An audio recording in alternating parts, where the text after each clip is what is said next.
कपड़े की दुकान में काम करती, मेरे को है 4,000 पगार, फिर भी उसमें से मैं कटा सिर कर मेरी बच्चे को यहाँ तक ले मैं। बहुत खुशी हो रही है, इतना नाम हो रहा।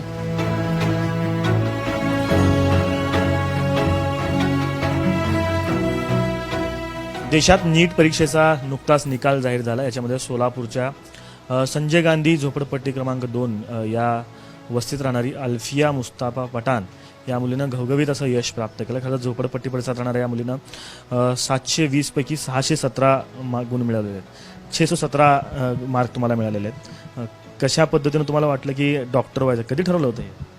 मी जेव्हा 8वी 9वीत होते तेव्हा मला डॉक्टर व्हायचं आहे, हा मी म्हणजे नक्की केलं होतं की आता डॉक्टरच व्हायचं आहे। मला अगोदर नीट परीक्षेबद्दल माहिती नव्हतं।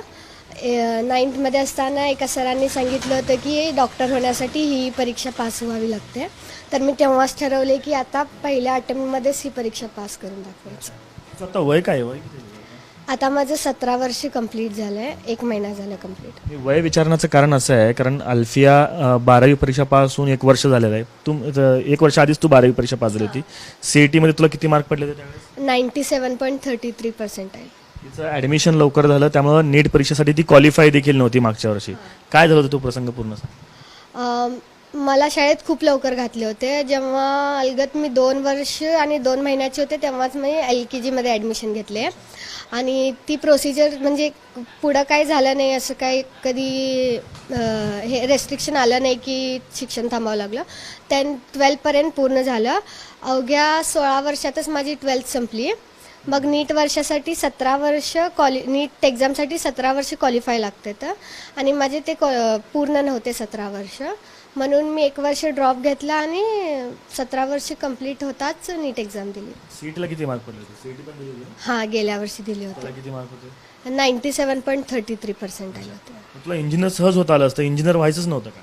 नाही, डॉक्टरच व्हायचं होतं आणि मी PCB ग्रुपची CET दिली होती, तर नर्सिंग किंवा फार्मसी मेडिकल लायसन भेटलं असतं, पण मला त्या फील्डमध्ये जायचं नव्हतं, मला डॉक्टरच व्हायचं होतं।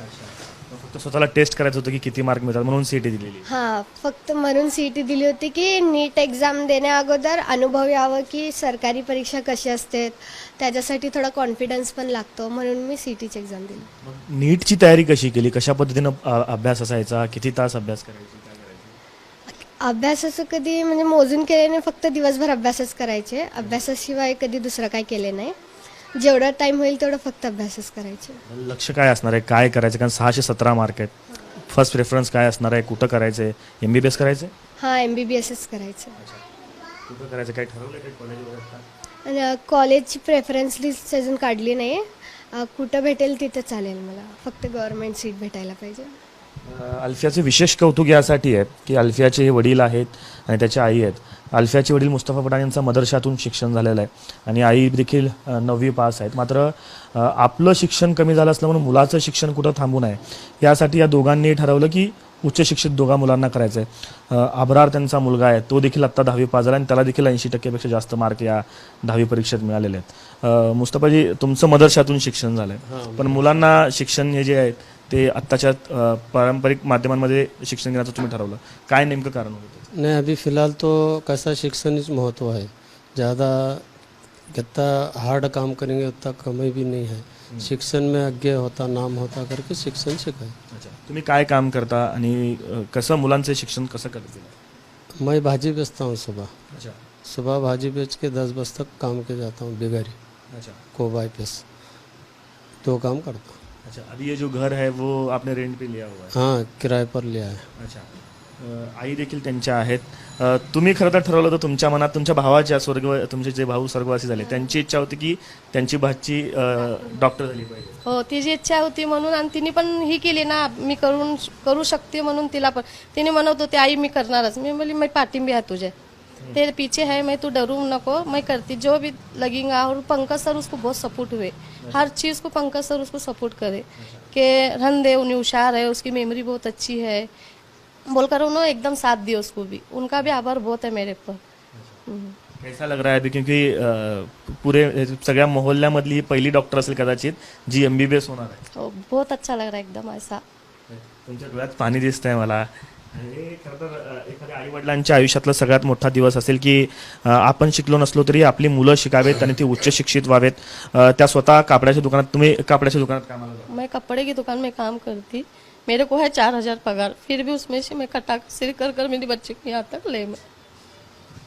काय आत्ता भावना तुमच्या डोळ्यात असं राहिले?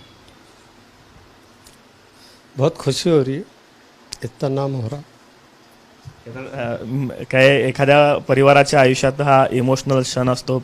आपली मुलं, आपण जरी शिक्षण झालेलं नसलं तरी मुलांनी उच्च शिक्षण घ्यावं असं कुटुंबांची इच्छा असते आणि अल्फियाच्या माध्यमातून ते स्वप्न पूर्ण होत आहे.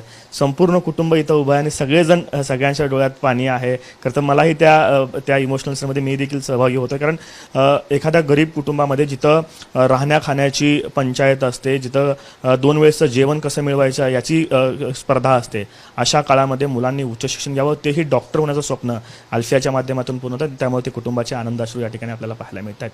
कॅमेरा पर्सन युग अगदीसह आफताब शेख, एबीपी माझा, सोलापूर. एबीपी माझा, उघडा डोळे बघा नीट.